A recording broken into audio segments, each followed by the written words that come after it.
امام علی علیہ السلام کا خطبہ مسند قضا پر بیٹھنے والے نااہلوں کی مذمت میں، ان لوگوں کے بارے میں جو امت کے فیصلے چکانے کے لیے مسند قضا پر بیٹھ جاتے ہیں حالانکہ وہ اس کے اہل نہیں ہوتے۔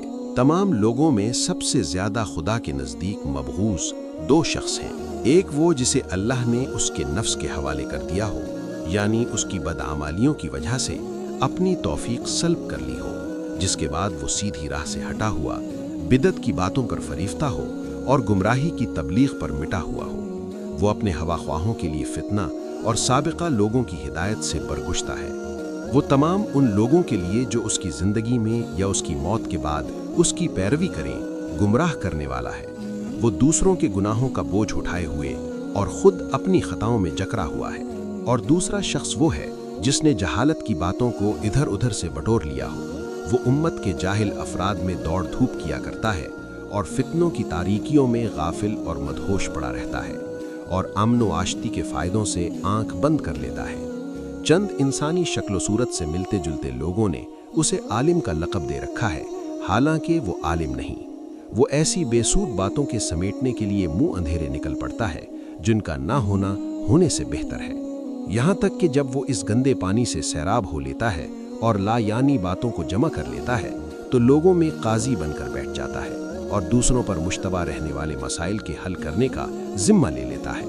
اگر کوئی الجھا ہوا مسئلہ اس کے سامنے پیش ہوتا ہے تو اپنی رائے سے اس کے لیے بھرتی کی فرسودہ دلیلیں مہیا کر لیتا ہے اور پھر اس پر یقین بھی کر لیتا ہے۔ اس طرح وہ شبہات کے الجھاؤ میں پھنسا ہوا ہے جس طرح مکڑی خود اپنے ہی جالے کے اندر۔ وہ خود یہ نہیں جانتا کہ اس نے صحیح حکم دیا ہے یا غلط۔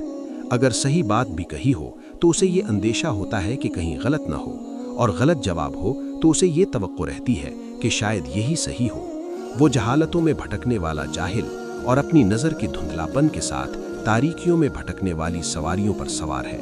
نہ اس نے حقیقت علم کو پرکھا، نہ اس کی تہ تک پہنچا۔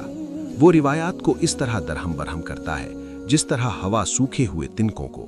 خدا کی قسم وہ ان مسائل کے حل کرنے کا اہل نہیں جو اس سے پوچھے جاتے ہیں، اور نہ اس منصب کے قابل ہے جو اسے سپرد کیا گیا ہے۔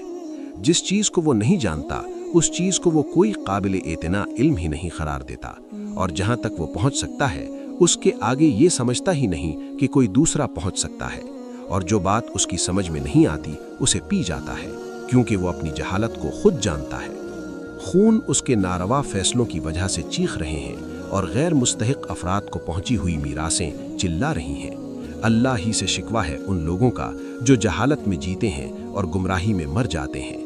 ان میں قرآن سے زیادہ کوئی بے قیمت چیز نہیں، جبکہ اسے اس طرح پیش کیا جائے جیسا پیش کرنے کا حق ہے، اور اس قرآن سے زیادہ ان میں کوئی مقبول اور قیمتی چیز نہیں اس وقت جبکہ اس کی آیتوں کا بے محل استعمال کیا جائے۔ ان کے نزدیک نیکی سے زیادہ کوئی برائی اور برائی سے زیادہ کوئی نیکی نہیں۔